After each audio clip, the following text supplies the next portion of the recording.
Hello, my name's Eric Nguyen, and in this screencast presentation, I will introduce the 5 principles that make up effective document layout.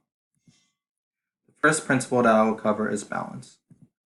Balance is our sense of stability when looking at an image or document. It is a feeling of unease or lack of it caused by what we are looking at. These feelings are based on the color, orientation, and location of objects within the image. In other words, when we see an object on an image or a document, we assign a non-literal weight to that object, and based on the overall weight, it guides our emotions on the piece. There are 2 different types of balance, symmetrical and asymmetrical balance. Symmetrical balance, like the name implies, is a sense of stability that we get when everything is the same on both sides, while asymmetrical balance is when they aren't the same. Notice in this picture that the 1 square is blue while the 4 squares are red. This is an example of colors playing a part in creating stability. Blue is a color often associated with feeling cool, while red is associated with feeling hot. The hot and cold colors balance each other out. An example of balance at work in a document would be a newspaper. Notice how on the left-hand side there are a lot of logos and crazy fonts crammed together. To balance this, the newspaper also included images on the right-hand side, but bigger and with more negative space.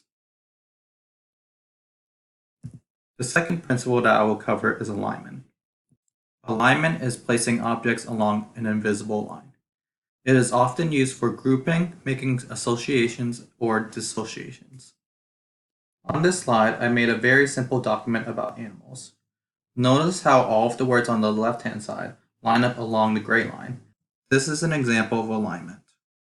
On this slide, I purposefully space each word a specific way to underline a characteristic about alignment. Notice how mouse and mongoose are close together and anaconda and anteater are close together. We often associate things that are close together as related. Now notice how monkey is spaced out away from mongoose. We still know that they are related even though they are not close together because both terms lie along the same line. The next principle I will cover is grouping. Grouping is assigning a weight or significance to a set of objects. It can also be used to collect information.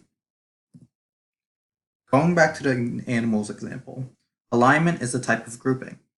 Here we are grouping words based on its first letter. We are assigning significance to that specific trait of each word. The fourth principle I will cover is called consistency. Consistency is reusing the same formatting and wording. It can also mean you can reuse in page layouts, colors, fonts, line spacing, letter spacing, words, etc. An example of consistency is white space and negative space. Both terms mean the same thing and can be used interchangeably. As such, when talking about these 2 terms, either in a document or a presentation, you choose one and stick with it to avoid confusion. In this picture, it uses both black and white as negative space. The last principle is contrast. Contrast is the inclusion of variation of aspects within an image. It allows you to distinguish between sections within a design or document. And an example of net contrast would be thin lines and thick lines, opposing colors, font sizes, font styles, different color tones, etc. Going back to the example of the 2 vases, this picture is an example of contrast. The black and white complement one another and outline each vase, but also forms 2 faces. This is an example of contrast within an image. A way you can illustrate this principle in literature might be to add 2 characters that are opposites of one another. That way, when comparing the 2, they can highlight each other's strengths and weaknesses.